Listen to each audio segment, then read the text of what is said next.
What's going on, guys? Derek here with Fantasy Football Advice, coming at you with another fantasy football video. Today, we have a player breakdown for you. It's going to be Kerryon Johnson versus Josh Jacobs. Two players we haven't particularly targeted in mock drafts or gotten on many of our mock draft rosters, but nonetheless, these are two players who do have RB1 upside and are relatively safe in their positions in the offense. And behind them, there is a clear tier break at the running back position. I'm going to break them down for you today, and hopefully by the end of this video, we'll have a clear understanding of who we should draft over the other. But before we do get into the video, let's talk stat of the day. Yesterday's stat of the day was which wide receiver with under 50 receptions had the highest amount of drops. The answer was Courtland Sutton, who had 9 drops, which is pretty astounding considering that he only finished the season with 42 receptions, so an incredibly high drop rate. Nathaniel Smith, you got this one correct first. Let's see who can get today's question right. And since we're talking running backs and we're breaking them down, we're going to transition this to a running back question. And which running back with at least 30 receptions last season had the highest yards per route run? So again, which running back with a minimum of 30 receptions had the most yards per route run? Leave your answer in the comment section down below. We'll be happy to let you know who wins in tomorrow's video. But with that, let's get into the breakdown, and we'll start with Josh Jacobs out of Oakland. So Josh Jacobs, he was drafted in the first round, 24th overall by the Oakland Raiders, and what that tells us is he was drafted to be the guy leading this backfield, no doubt, and his skill set really follows that up. He's got the prototypical size. He's 5'10", 220, which if you had to make a perfect running back, that's probably the same height and weight that you would actually want to have. On top of that, he is a solid pass catcher. We'll talk a little bit more in depth with that, but I've been watching a lot of film on him, and if I do have to run through some of the highlights, I'd say that he's a strong, patient runner. He can have decisive cuts. He's difficult to arm tackle, but don't get that mistaken. He can still take tacklers head on. He can bounce around them. He's strong in short yardage situations. That translates well to goal line capabilities. And while he isn't afraid of contact, which may concern people when it comes to him potentially having injuries due to maybe being too forceful in certain situations, he doesn't really come with a lot of tread on his tires. So while most people think that's important for Dynasty, it is worth noting because you don't really want to have a rusher coming in off of an extremely heavy workload, and we all know that that is not what you're going to be getting when it comes to Josh Jacobs. And bouncing back to his pass catching abilities, he makes the easy catches consistently. He's not an elite pass catcher by any means. His route running's not going to jump off the board at you, but some scouts have even gone as far as to say he is comparable to Alvin Kamara, and others have reached as far as to say if he was in last year's draft class, which was much more strong at the running back position, he would have graded out as the second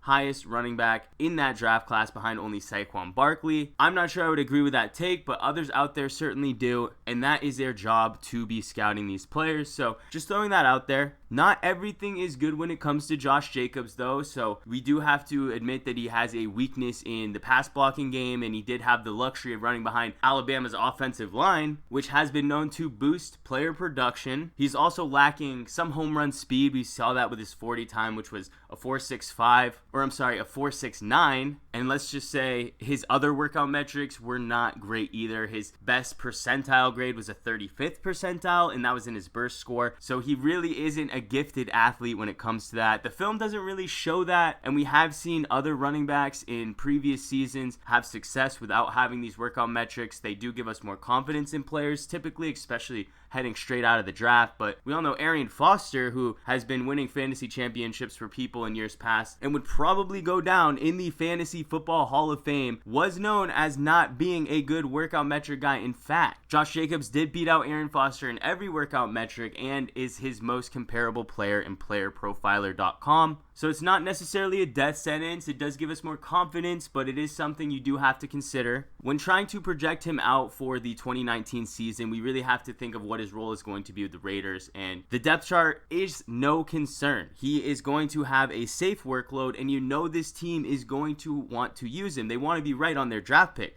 Remember, it's a first round draft pick. those typically have more success or hit at a higher rate when it comes to running backs. Being drafted in the first round is definitely a bonus. And on top of that, this was the pick that they got in return from that Khalil Mack trade. So not only are they going to want to prove themselves right by drafting a running back in the first round, one that didn't grade out well with workout metrics, but they also have to double down on that by proving that the Khalil Mack trade was one that benefited the team. So Josh Jacobs is going to get more than a fair share and a fair opportunity to succeed in this offense, an offense that does have a solid offensive line. Last season, they ranked 13th in run blocking. There's no real losses or additions of note when it comes to the offensive line. They did lose John Feliciano. He went to the Bills in free agency, but they also added Jordan Devey. Not either guy is going to make or break the offensive line, so we should expect much more of the same this season. But what's really going to change from this offense is that the Raiders signed both Tyrell Williams and Antonio Brown, two strong receivers. Tyrell Williams is underrated if you ask me, and Antonio Brown has been the league's best receiver for many years now. And we all know with improvement in the passing game, you're going to have a lot more opportunities to succeed in the run game as well. Less stacked boxes. Defenses can't overcommit to blocking the run, especially when you have Antonio Brown on the outside. And Tyrell Williams, he's a burner too, so you know the defense always has to be prepared for his go routes. So yes, there is a lot to like. There are some obvious concerns, but overall, he should be a safe pick. He should be looked at as a safe pick. He has RB1 upside based on volume, and while he's not an athletic monster, what I did see on film did give me confidence in his ability to produce at the NFL level. But since we haven't seen it, it does present risk. But where he's going in drafts, I don't have a problem taking him. But this isn't about him specifically. We have to compare him to Kerryon Johnson, and he's coming up next. Before I do though, shouting out the draft package, which is the least expensive price in the entire industry, and it's really the only way to stay updated throughout the entire offseason. As you know, we can't go back and edit these videos once they're posted. So if you're watching this in August, player outlooks change. The only way to stay updated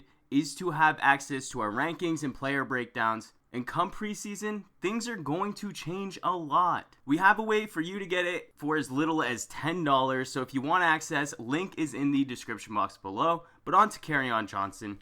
Johnson currently is being drafted as the 11th pick in the third round, RB19. And I don't think he's getting a lot of respect based on what he did last year. I don't think everyone really remembers how productive he was during a stretch of weeks 7 through 11, which was a 5-week stretch. He really turned it up and started to have a mini breakout, you could say. He had no fewer than 15 touches throughout that span, was heavily involved in the passing game, and was producing consistently as like a top-end RB2, low-end RB1. What we know about Kerryon as an athlete, he's 6'2" He's above average in his speed and agility metrics. He also has an elite level burst in the 93rd percentile. If you weren't aware, burst directly translates to explosiveness, which kind of ties into his advanced metrics, which he was 8th in elusiveness rating last season, 11th in breakaway percentage. His overall rushing grade was 20th, 9th in receiving grade, and 2nd in yards per carry with 5.4.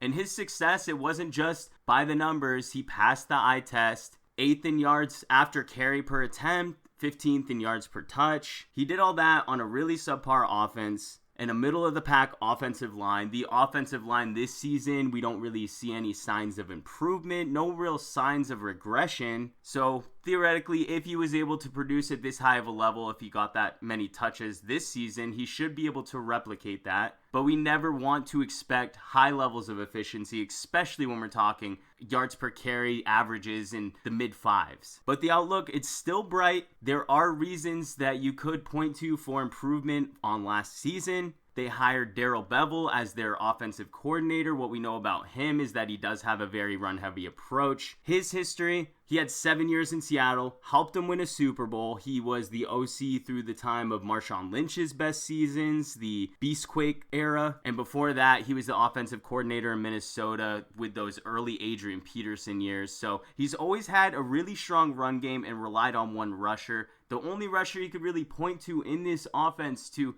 produce that type of production has got to be Kerryon Johnson. They have CJ Anderson and Theo Riddick also on the roster. I don't think CJ Anderson would be anything more than spelling away some carries, maybe some goal line work. But even after the way he produced last season, I'm still not buying CJ Anderson as a true threat. Theo Riddick is one that concerns me a bit more. Part of what makes Kerryon Johnson such an appealing fantasy target is his work in the passing game. Theo Riddick, he eats directly into that production. And when we were seeing Kerryon Johnson getting most of his work in the receiving game was tied in with the time that Theo Riddick was not on the field. And as it stands today, Riddick is still on the roster. Greg Rosenthal does mark him as one of the top cut candidates for this offseason. And if that happens, he should increase in the rankings. But just keep in mind that Kerryon Johnson, he missed last season. He missed the final 6 weeks. And he has not had a healthy season since 2015. So there is an increased risk of injury when it comes to Kerryon Johnson. One that you would probably be less concerned with for Josh Jacobs.